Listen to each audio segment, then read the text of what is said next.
the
Oh, I already said so. Alan is supposed to be on the Zoom as well, okay? Just in case of any technical questions.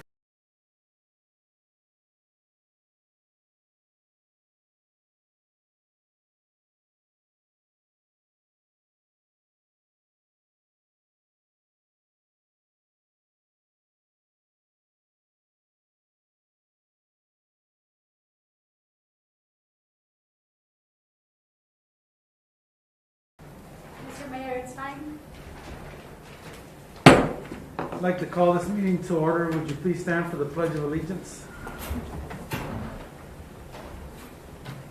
I pledge allegiance to the flag of the United States of America and to the republic for which it stands, one nation, under God, indivisible, with liberty and justice for all.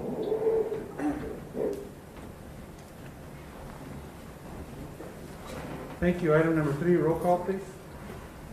Mayor Ronald Hewitt. Here. Mayor Pro Tem Margaret Morales. Present. Councilmember Mitch Lindemann. Here. Councilmember Dania Acosta. Present. Councilmember Ray Shelton. Present. Councilmember Michael Valdenegro. Present. Councilmember Jose Grijalva. Here. Interim City Manager, City Treasurer Luis Pedrosa. Present. City Attorney Dennis Fitzgibbons. Present. Thank you. Item number 4, presentation discussion by Stantec regarding water and wastewater feasibility study for the Douglas Commercial Port of Entry. And I just may mention to the council that, of course, this study deals with, just like it says, water and wastewater feasibility. So if you could limit your questions and or comments to those areas versus the overall Port of Entry project. So we can stay on task and not have any wander too far.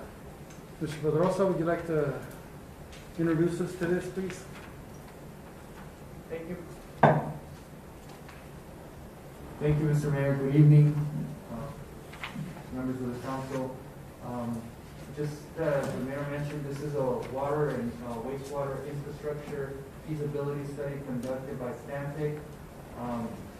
Our presenters there today, they'll go ahead and introduce themselves. Mr. Jack Brick, I believe, will be kicking things off, along with his team, going over several different concepts as to what our strategies could be, different methods of funding for delivering that service over to the Port of Entry.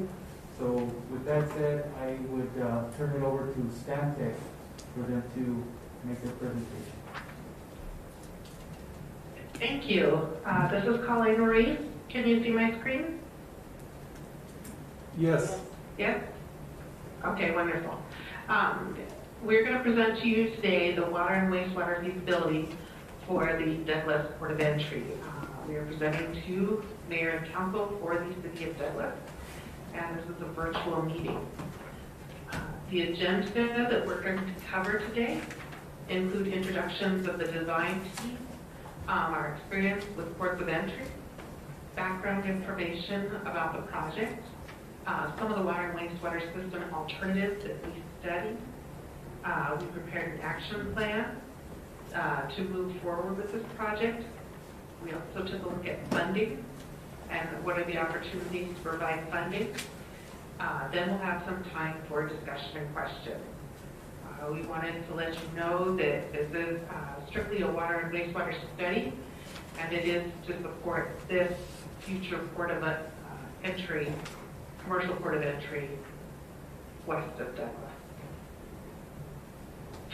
The Stantec team that you're talking to tonight, Colleen Reese, I'm lead the community development group in Arizona and led the project management of this project. Jack Brick is here as well. He was our technical lead and expert in water. Amy Broughton does funding for many states throughout the West. And then Bill Ferris is here from a transportation standpoint. He's worked on dozens of ports of entry throughout the country. We would like to acknowledge both Cochise County and City of Douglas staff. Sharon Gilman hired us. We're grateful to her. And we worked extensively with her, Jackie Watkins, and Dan Coxworth at Cochise County. Don Prince, even though she's no longer with Deadlift, was a great contributor of information. Alan Humphrey, we've called you. I think we have you on our speed dial. We appreciate your help. And Luis Cedrosa, thank you so much for your help. Here, Bill is going to discuss ports of entry. Thank you, Colleen. The slide set, more importantly, the various projects, we have a list here, applicable ports that are recent. A little further to the west, we have the Mariposa Land Port of Entry. And the reason I bring that up, it was a design, bid, build project that we were the engineer for, around $173 million project for a commercial port in Dallas. And then we were the architect of record for the San Ysidro Land Port of Entry. That's the busiest land port in the Western Hemisphere. That was design build. We did phase 2. No time you want to cross border express in San Diego with the architect there. That was even more design, build, finance, operate, maintain, approximately $88 million. That was a project with the Department of Homeland. Looking holistically, we always want to think in advance, as we are doing this as part of this project. We worked on the Arizona-Sonora Border Master Plan, which is looking at all 9 ports of entry in Arizona, the connectivity of the transportation and utility infrastructure adjacent to it. And then lastly, we kind of a smaller type project, we did the pedestrian undercrossing, particularly in Mariposa. It was really an add-on project followed from the federal. How to get people safely across really wide, pretty drive. If we primarily use those maybe trucks that have just crossed the border and we're into Arizona. So that's web and look forward to helping you out and answering any questions you have. That I'll keep coming. Thank you, Bill. So what's included in this report? Essentially, when we went through the feasibility, we looked at what are the flows and demands required? How will Douglas expand when this new port of entry comes in? What types of uses will there be? We worked with the county and the city to establish planning areas. We looked at the water and the wastewater infrastructure that was needed in order to meet those demands and to supply the port of entry.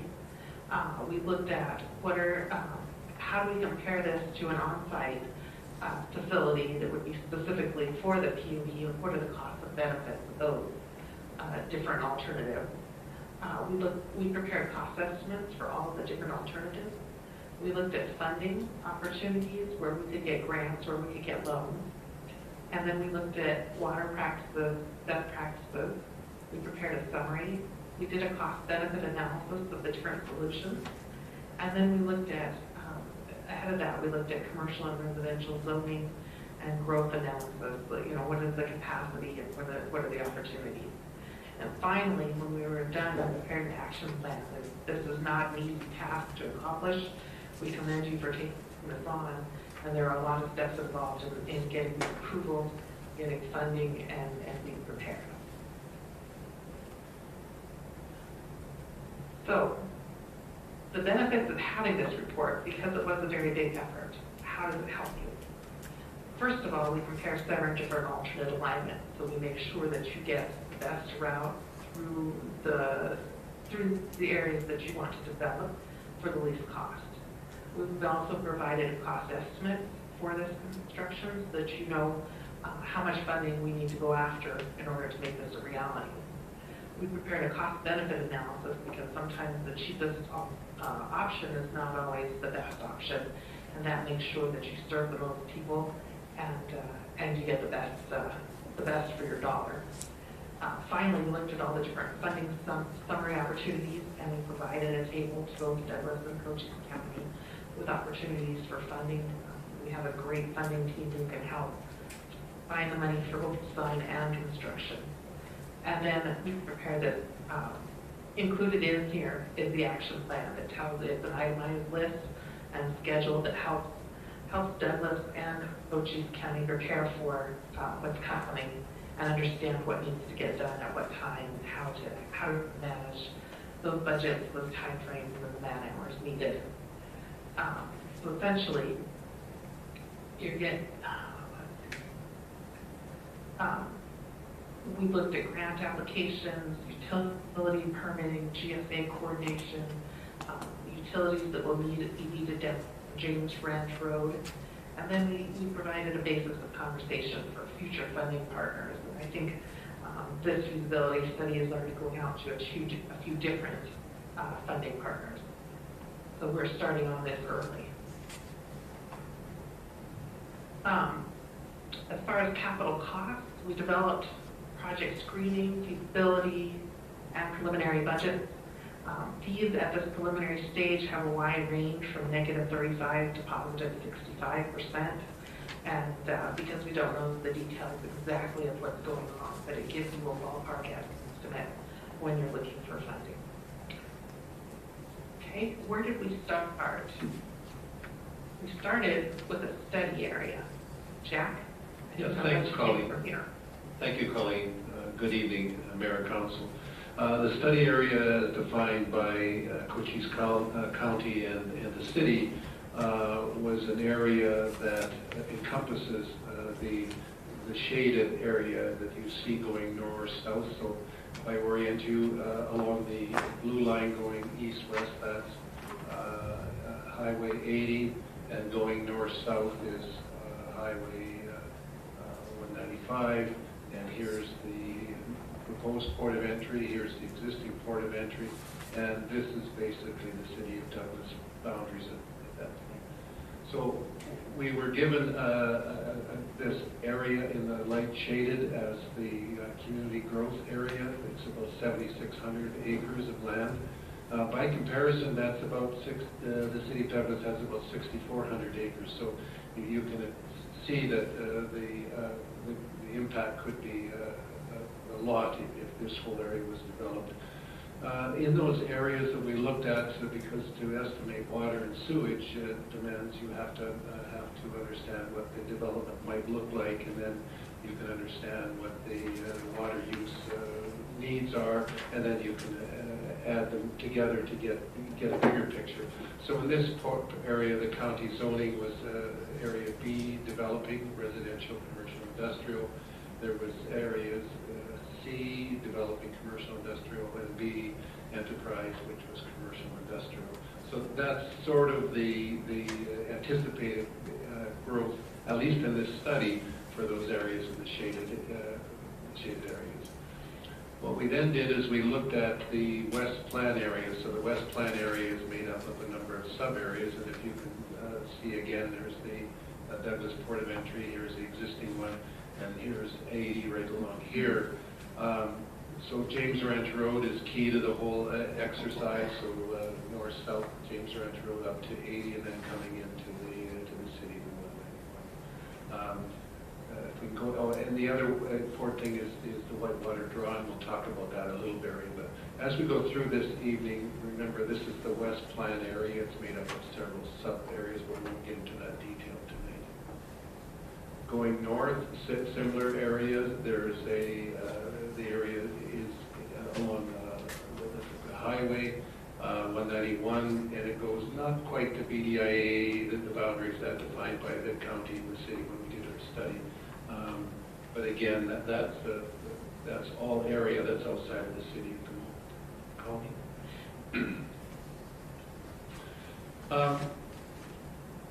I think a couple of critical things to note is that when you look at the area of that north planning area and the west planning area in total, it's about 7,630 acres. We took, and we'll get get through this near the end about phasing, because what's important to realize is that when we looked at the growth in that area, the Arizona Office of Employment Population Statistics had something in the order of 1.5% in this area. In discussion with the county and the city, we went to 2%. So in the long term, if you were to get to the point where that was complete build out, that's, you know, at 2%, that's several hundred years. But realistically, a good infrastructure planning horizon is 30 years. So what we're going to do is start from the full build out, and we're going to zero in on the 30-year horizon as we go through the presentation. One thing that I would like to cover off first before we get into the details on the community systems. This is a system here that understandably the GSA could, if they wanted to, put in their own water system on the 80 acres that is anticipated to be for the set aside for the POE. They can also put in a wastewater system. Water system, they would have to build a well, they'd have to put in their treatment, they'd have to have storage tanks, they'd have to have fire suppression, and you're in the order of about $5.7 million for that. Wastewater, it would be a collection system, much like you have in the city, but it would go to an advanced, very small wastewater treatment plant. Your plant is around 300 million gallons a day, and this might be 20,000 gallons a day. So much smaller, would add treated effluent to groundwater disposal, and the estimated cost of that is $3.4 million. So if you just draw a boundary around the 80 acres, they could do that. Are they interested? That's something you have to discuss as you move forward with the concept of this report. Okay, next we'll discuss regional economic considerations, implications, and opportunities. We are seeing a large increase in residential demand in Douglas, and with this new port of entry, there will be new staff, security, and also new opportunities for development. We anticipate approximately 600 correctional officers, approximately 500 to 600 border patrol agents, new CCB officers, and then the contractors associated with these projects. Some of the solutions that we can see are manufactured homes, possibly built for rent homes, additional hotels, and then that downtown redevelopment that was discussed during the urban study investigation. There's also economic opportunities for cross-border shoppers. We noticed that the mall, Ross, Walmart, Golden Corral, Target, Home Depot, and Marshalls are favorites. We can see also that as we increase this commercial cross-border traffic with the new port of entry, we can increase. We did a comparison between Douglas and Nogales over the last several years, and we can see that empty truck containers as well as full truck containers are significantly lower than Nogales, and there's several reasons for that. But with the opportunity for refrigerated storage, power, electricity, things like that, as well as faster processing times through a port of entry, there's plenty of opportunity to increase that. Some of the cost-benefit analysis we did is we set a baseline of the current cost structure based on water and sewer operations, maintenance, debt services, and depreciation. Then we looked at the capital costs for each of these improvements and what the operations and maintenance repair would be annually. We also looked at funding contributions that we could receive from grants, developers, and other opportunities.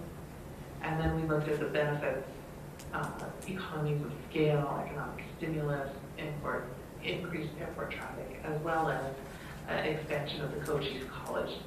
We are hoping at some point in one of the phases to increase, to provide water and sewer to Cochise College. Some of the additional cost benefits would support the local economy. Locally, we would increase by, first we would add about 110 sustainable jobs, and then with growth, that could double up to 220 new jobs for the local economy. That would increase approximately $10.8 million per year in economic activity, and then over time doubling to about $20 million per year. That economic growth will be driven by increased traffic flow due to the reduced wait times at the port of entry. We also see an opportunity with the airport to increase traffic and commerce going through. We know that Mexico, South America have not yet bought on to the Amazon and the online shopping as we have here, and you guys have a perfect opportunity there. Also with Cochise College, when we add water and sewers to those systems, that will provide capacity for growth and increases to the population. So where is this water coming from? Jack? Colleen, thank you. In the delivery of water, the most important thing is the source, and then the treatment, and then the distribution. So in your particular case in the city, you have wells, you have the extensive water distribution system, and you also have your chlorine treatment. In this particular case, we looked at, and there is no surface water, so everything's got to come from groundwater. The Douglas Basin has been extensively studied, the groundwater basin, by the Arizona Department of Water Resources, and you can see here a boundary along the edge of what that boundary is. It goes about 950 square miles. The water that comes on the mountains around the area doesn't flow overland, it goes underground, and it recharges in the infiltration. And it goes north-south, so there's almost a river, as it were, underneath you going across the border at Whitewater Draw. So water source has to be groundwater, and it's going to come from the Douglas Groundwater Basin. One thing to note is that in that basin, Arizona Department of Water Resources has a moratorium in place for expansion of use of that water for irrigation, farming irrigation. So what you have in front of you, be patient with me here. The yellow dots are wells that Arizona Department of Water Resources has on file. Whether they're all being used or whether some are being used and some are abandoned, the records don't show that. So as you can see, there's this north-south line right through here where the wells, most of the wells are located. You have some, of course, in the city itself. And the blue around them is about a 1,500 foot radius, and that is intended for ADWR, that you don't impact your neighbors, so the wells have to be, new wells have to be spaced apart to avoid in our analysis, I'll talk about at the 2% growth rate, it might mean 2 new wells in the first 20 to 50 years, and I'll explain where we think they could be. So you have 6 wells now. We're talking about adding 2 more wells to handle the early development in the first 20 to 50 years of the planning area. At full build-out, if it gets out in 200 years to be 7,500 acres, then there'll be another 12 wells that would be needed. That's not that deep. Okay, go ahead, Colleen. One of the, I think the critical initiatives, and I'm slowly getting to the plan, but one of the critical initiatives was to recognize that even though there is a good groundwater supply below you, it's not infinite in its capacity. So there were a number of initiatives that were identified in the report to try to limit and ensure the long-term sustainability of Douglas Basin groundwater aquifer. And there are a number of those type of steps: water conservation strategy, universal metering of all connections, a user rate that discourages overuse of water efficient fixtures, landscaping suitable for the climate that the developments will be in, looking at groundwater recharge of effluent that goes to your treatment plant. That's a little bit not related to this report, but that's something that's certainly being practiced everywhere. Water accountability program and water conservation education. So those would be the purvey of the city, if you will, for those systems to try to encourage that. Go ahead, Colleen. So let's start with the community water system. We talked just briefly about the point of entry system at the POE. There are some alternatives here. The community water system serves the POE and West Platte areas. So remember, the West Platte areas along 80 from the city to James Rand Road to the POE. It could be extended further out to Coquise College, and that will be something you'll have to discuss to decide how far west you go. One option is to just serve only the POE with a pipeline with no connections between the city and the POE, but that certainly doesn't make a lot of sense when you're putting a pipeline that's 4 or 5 miles in length from the city and the POE and not have only one connection. And then likewise, the community water system serving the North Platte area, city and the BDA. So let's go calling a little bit of details now. This is a drawing, and I hope I don't lose you here, but this is 80 along here, along the orange, yeah, that's, thank you, Colleen, and the green. And this is James Ranch, the future James Ranch Road going down to the POE, and the blue down here is the POE, and these blue areas are the study areas that we just talked about. So if you were to, and in this particular case, the system that we're explaining here fits very nicely with the city system. So what we've tried to avoid is taxing the city system by requiring you to send groundwater from your system out to the POE, but in fact, what we're proposing is that with those wells that we're talking about, out here at James Ranch Road would be a well and a storage tank, much like you have in the city, and then a pipeline from there to the POE. And eventually, as time goes along, you can extend that pipeline system back towards the city or take it from the city back along to the POE. And in those areas, you can pick up all development on both sides of 80. The cost of that is about $19 million, but I want to explain what we're going to do next here. Can we go to the next slide, Colleen, please? I think the priority is the POE. So if that we call that phase 1, then in this particular case, a well plus a storage tank plus the pipeline to deliver the water to the POE, and with the ability to eventually extend it in later phases back towards the city, it's about $8.4 million.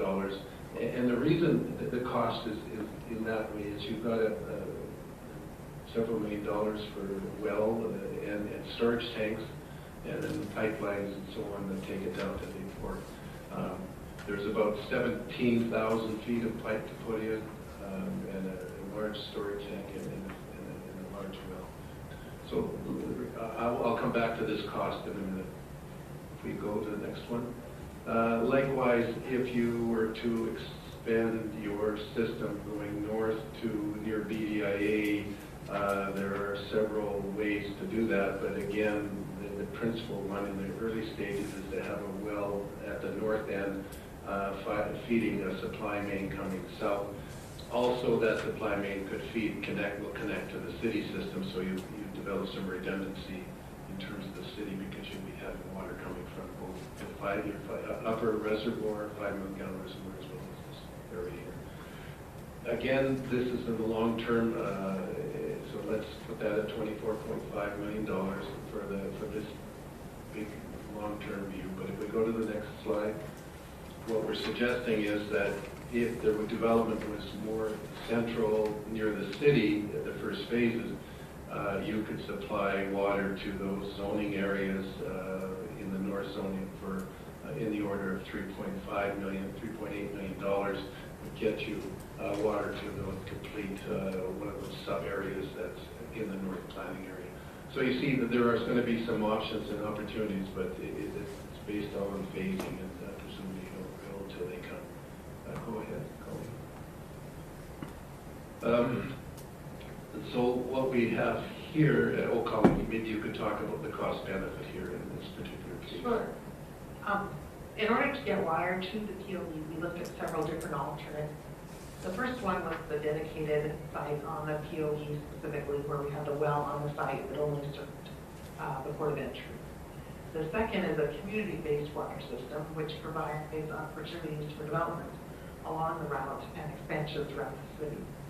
The third alternative essentially serves POE, also serves the Cochise College, and has along James Ranch Road, so it expands that system a little bit further. And then there's a direct connection to the POE directly along the southern border with Ultra 4, which provided less options for connections. And then Ultra 5 was a community-based system, sort of the north area of town up to the BDIA. So when we looked at the added gallons, the added capacity gallons per day that each of these provided, and compared it with the unit cost of these gallons per day based on the infrastructure, we found the alternative 2, which is the community-based water system, through the planning area down James Ranch Road to the port of entry, have the lowest cost per gallon.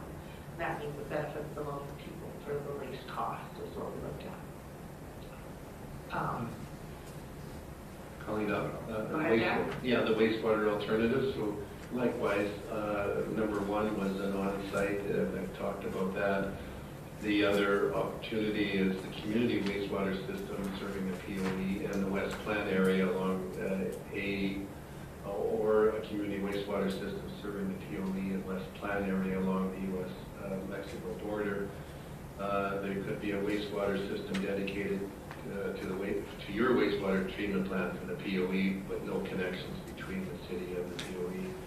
And likewise, a community wastewater system serving the North Planning area, sort of up to BDIA or the north end of the planning area that was identified with the city and the county. So likewise, I'll go here. I apologize, it's very busy, but again, just reference 80 along here. And in this particular case, the POE is right at the bottom on the south end of that. There'd be a pump station to pump it up to 80, and then along 80 you could go by gravity most of the way to the city, and then near the city would have to be pumped into the city collection system.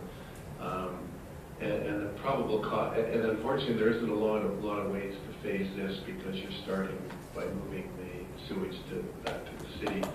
One thing I wanted to point out in this one, and it's probably, it will be very important to you, but the flows that are estimated to come from these areas in the first, say 20 years, 30 years are in the order of 500,000 gallons per day, which compares to your plant's capacity of 3 million gallons a day.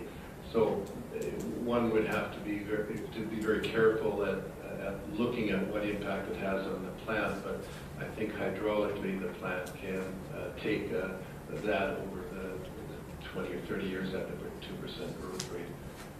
Go to the next slide, please. Likewise, there'd be a collection system that went north up to the north end of the planning area, and it would be in the order of $14 million. Interestingly enough, I think as you know, we have a connection right now.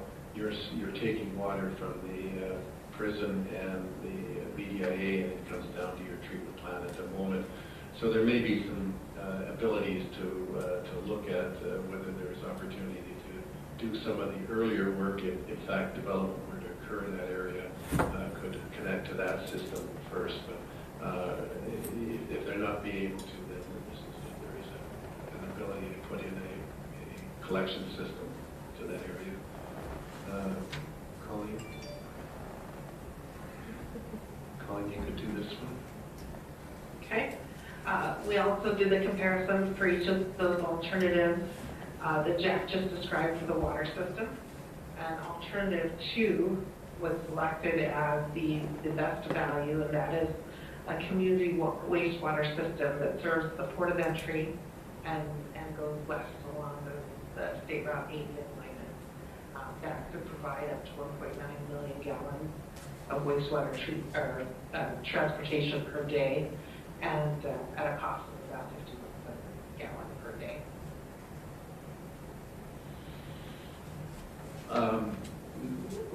So this is a summary of what we've just talked about. If we look at the phasing, in other words, the infrastructure that's needed for the first 20 or 30 years, and we call that phase one, then the phase one on the drinking water would be the POE James Ranch Road back to the city, and would have a well, a storage tank, and various other facilities. And that's the $8.4 million.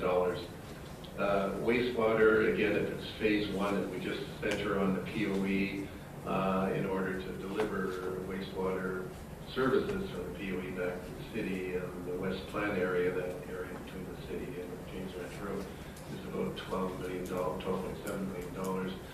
So when you add that together, it's about $21.1 million in capital investment to serve the water and wastewater, the POE. And by serving the POE with water, you also will be able to serve anything along James Ranch Road. And with wastewater, you'll be able to serve anything along James Ranch Road and anything along I-80 back to the city.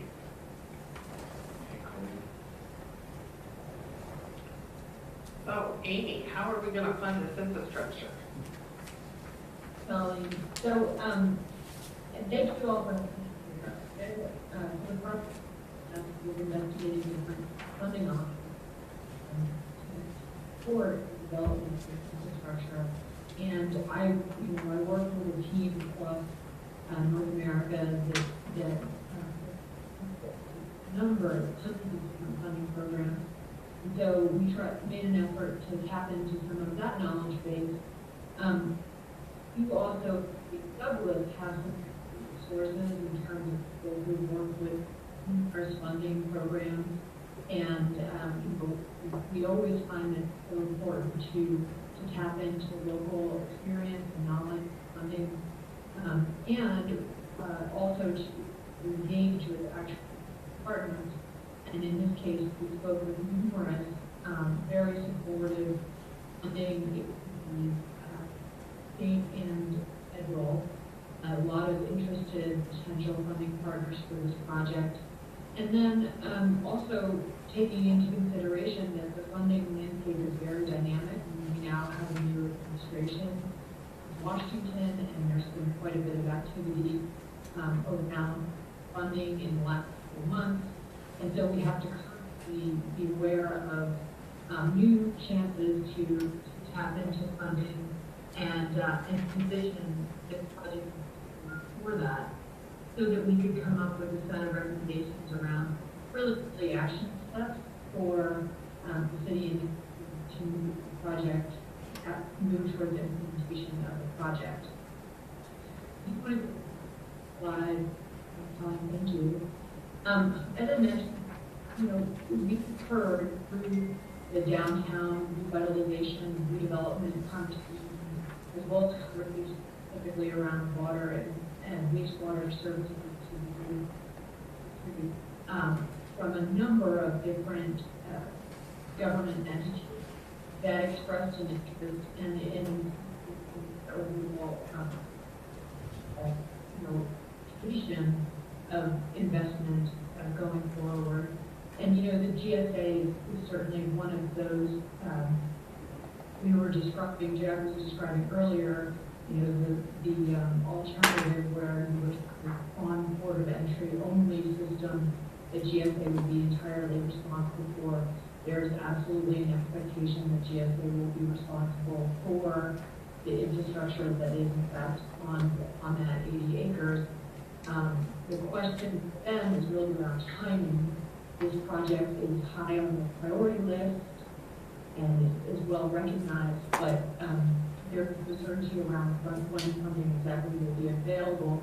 So the city and the county are in a position where you can continue to advance the design and the details and the benefits of these projects and have real ownership over what the project will look like, so that if and when GSA gets their funding, the project is well defined and money can flow with the right project that has been designed in a very deliberate way for the community and we for that.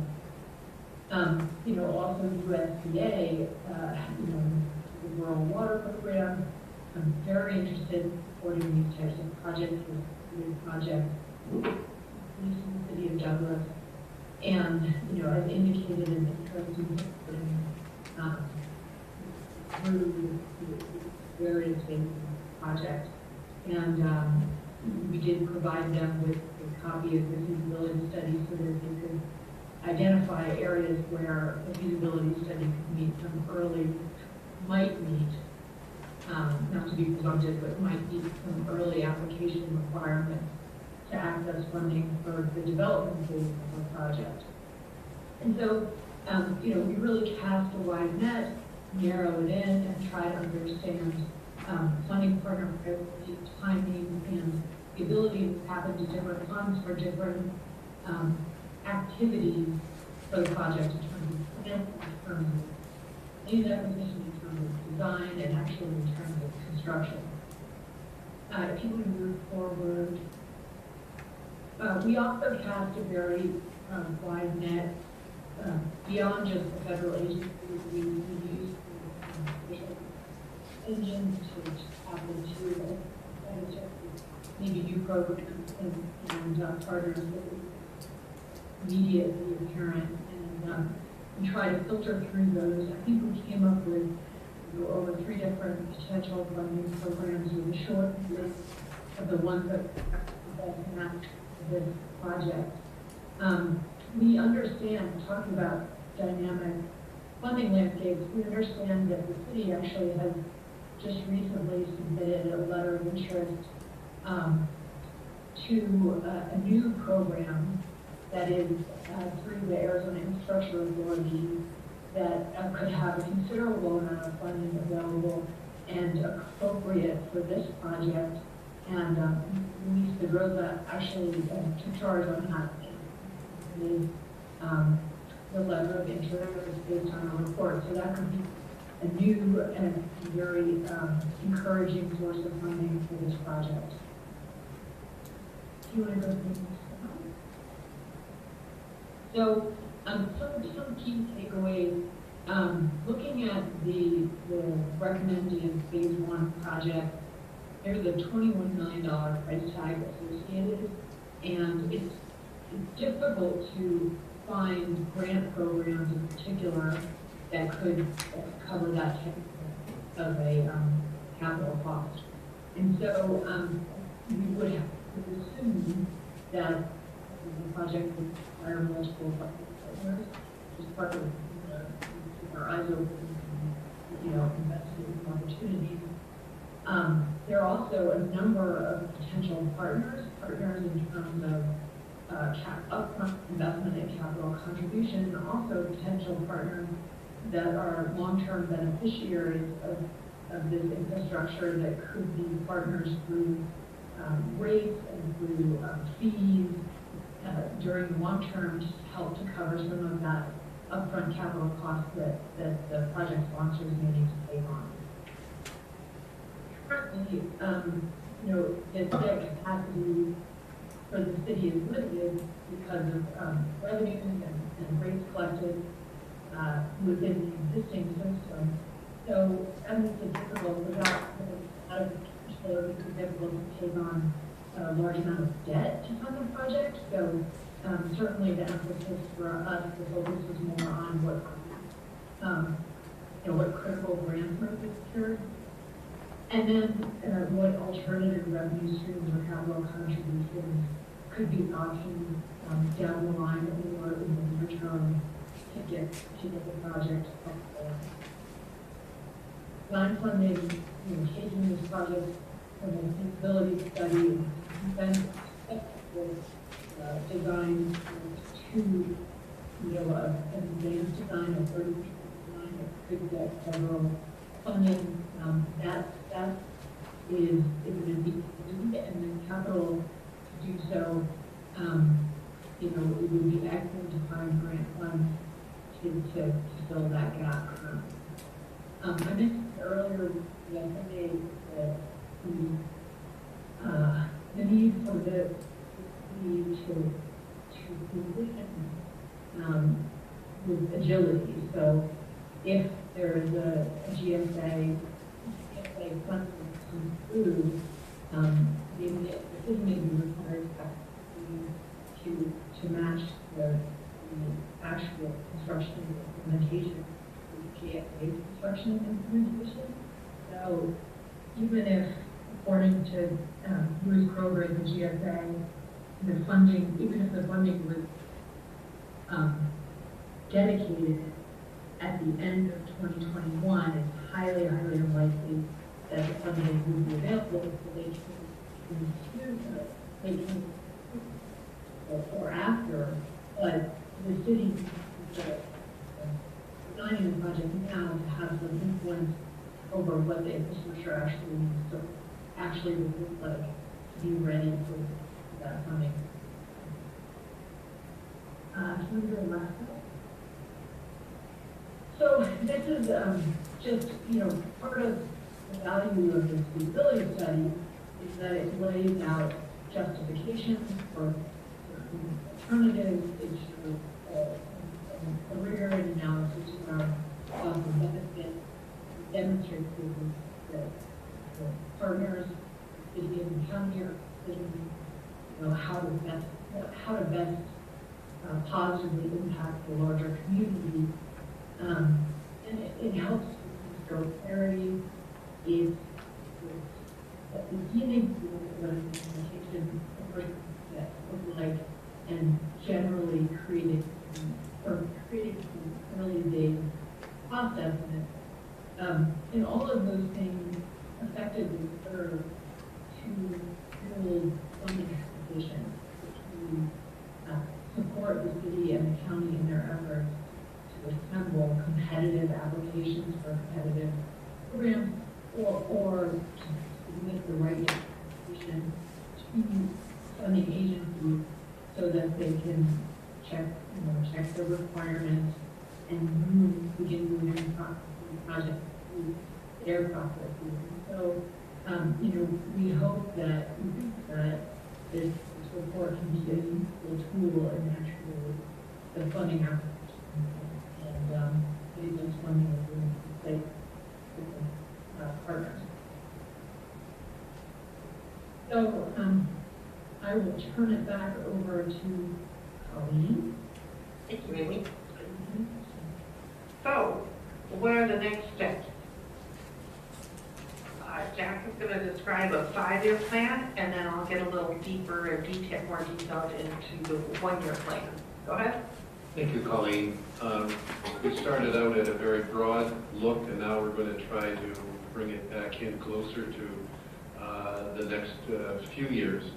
The title of the slide is Action Plan 2021 to 2025, and for purposes of this report, we assumed that the infrastructure had to be in place by 2025. Is that right? Is that wrong? I don't even know if GSA knows the date to when they expect to have a service at the port. But what we did do is say, well, let's look at 2025 and then work backwards to see where we are now and how we get to 2025. So we developed an action plan in the report, and in the report there's also a very detailed schedule of these activities and how they interact with one another and how they're tied to one another.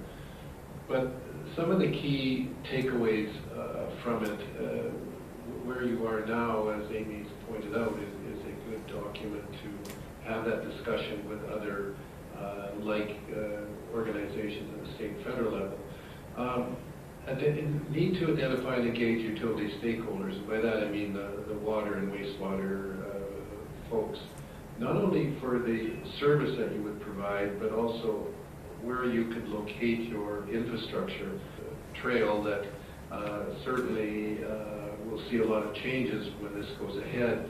And in our report, or at least part of the discussion with the county and the city, we identified what a road cross-section would look like along James Ranch Road, and we, in some discussion with ADOT, very preliminary, it was 6 lanes, 3 up and 3 down, and then lanes in the middle, or lanes for water, wastewater, and all the other utilities.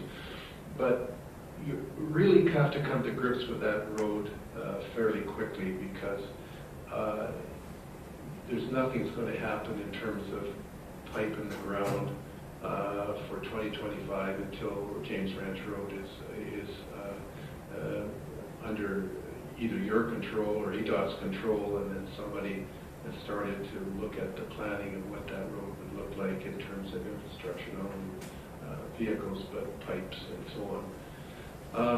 The similar on 80, we talked about coming back along 80, and again, extensive discussions have to happen with ADOT in order for you to be able to put anything in that right away where I-80 or where that state right 80 is. And I'm sure that those don't, the feeling is, at least in the report, that these aren't going to be very quick turnarounds, but at least now you've got something you can put in front of ADOT. The due diligence and land planning and support of POE, we had developed the report based on the boundaries of the planning area, the one we call the west planning area, the one we call the north planning area, and there were sub-areas within those 2 areas. And that was directed by the county and the city. You have to decide what part of that area you want to bring into the city, because to serve those areas you're going to have to expand the city boundary and also expand the utility boundaries to serve those.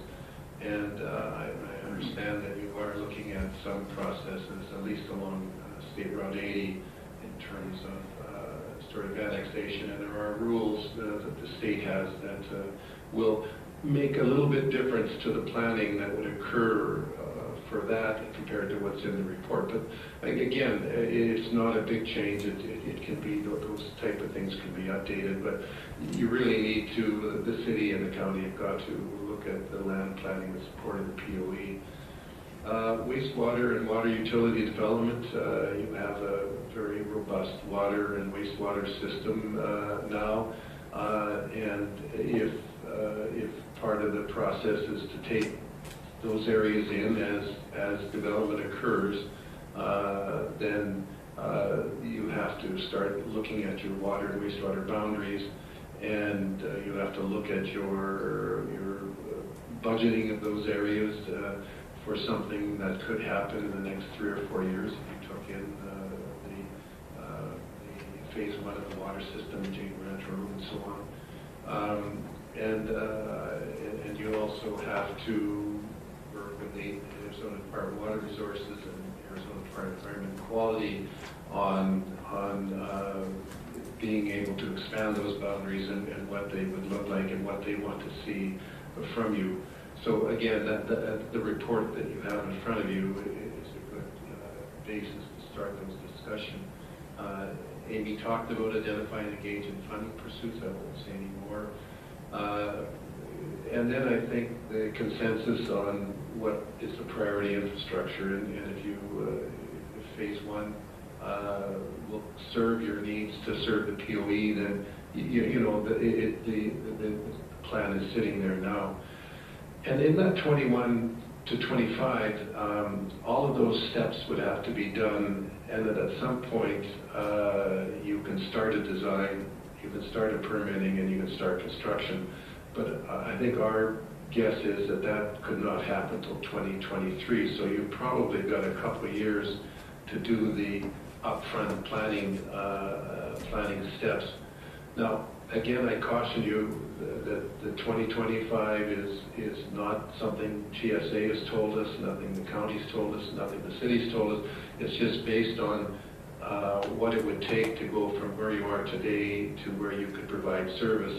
If the GSA puts that out to 2030 or 2035, then everything can slow down a bit. But there's a lot of work to be done to get to 2025 if that in turn is the date when it might occur. Colleen? Thank you. So for this year, what are our goals? If we assume that the water and the wastewater system must be serving the POE and operational by 2025, this year we have a lot of work to do. The first step, which is already occurring, is Deadlift and Cochise County should assign leadership and responsibility. Who's taking charge and who's doing what?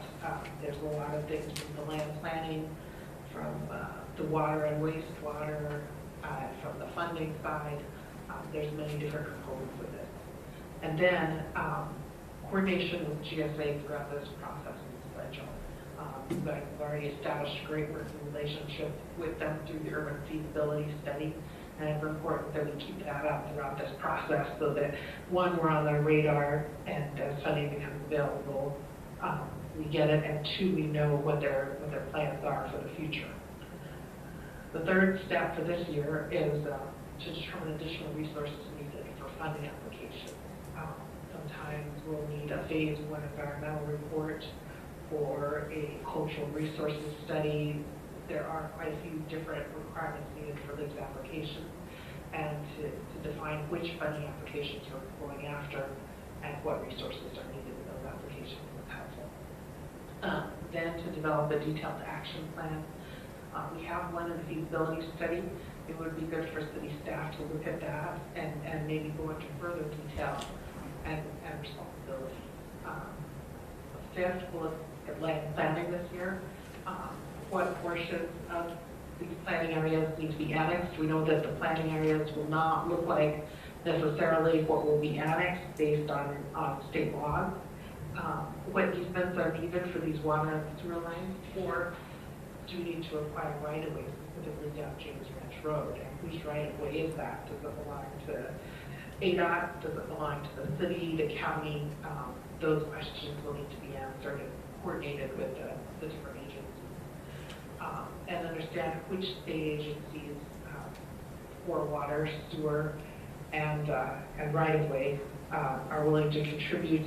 What are their expectations? How can we coordinate with them to make this project go smoothly? And then finally, let's go after that funding. Let's dedicate staff, let's designate responsibilities, and pursue it for both the design as well as the construction.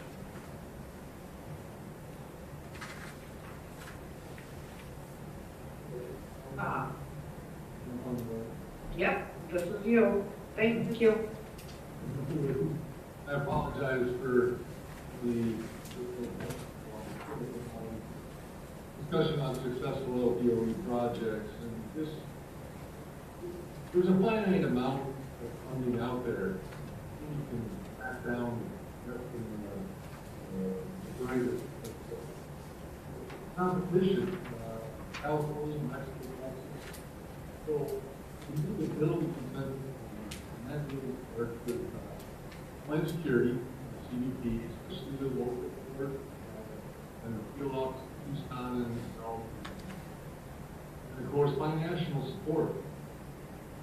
Folks in Florida, Mexico City, local state, federal. And I understand the city that needs a consultant for financial affairs. I think that's a move. And moves forward, looking at the cost feasibility studies done in Stantec. That, the prospectus development study done for cost estimates. You'll get your environmental clearances, presidential permit for kind of that break in the international border where the new port will cross between Sonoran and Arizona. Prospectus, which ultimately Congress would provide the funding, and you'll get into design and construction. Depending on the delivery method, you may be able to cut a little bit off the schedule, depending on what it bid build and design build, sort of timing. And lastly, we want to make sure that the IGAs are all in place.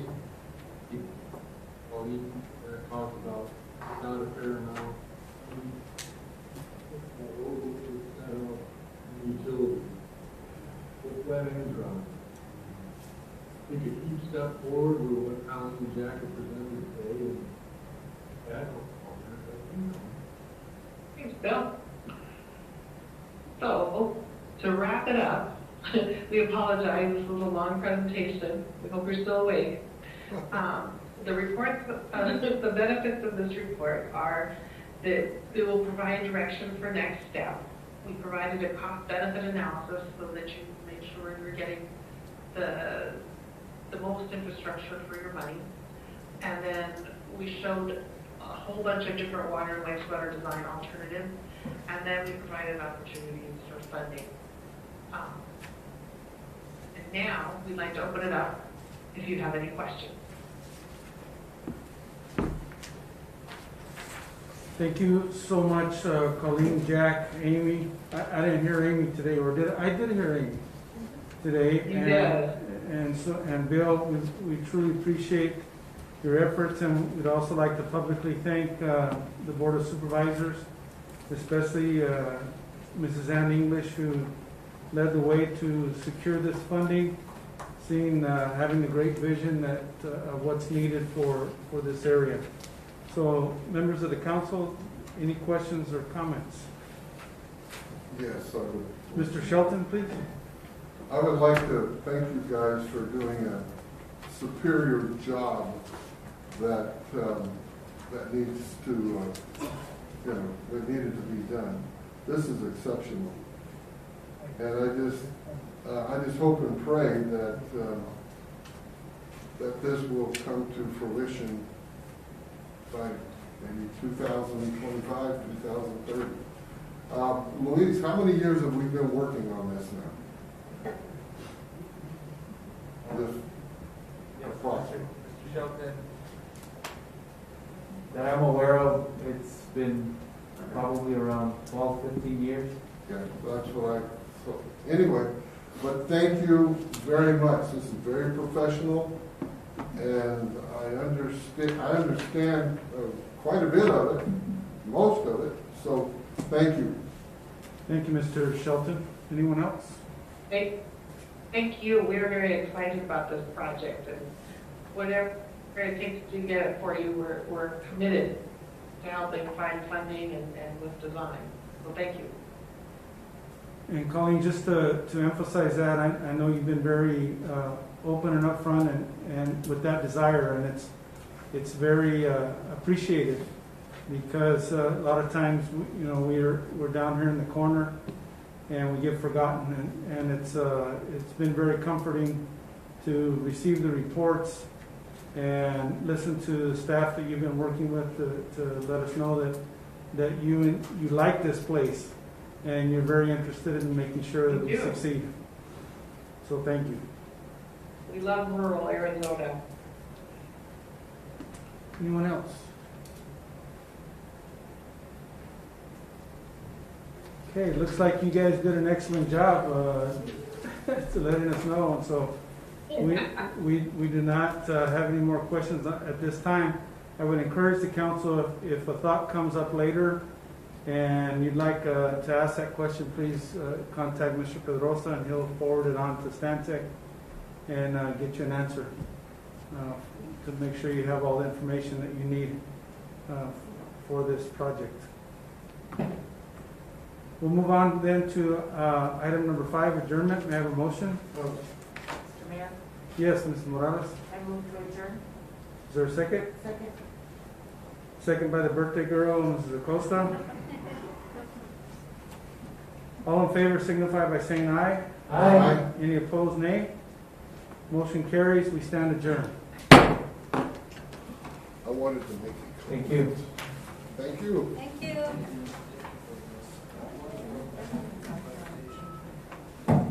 And also Mr. Shelton's birthday on Saturday, correct? Oh my goodness. 39.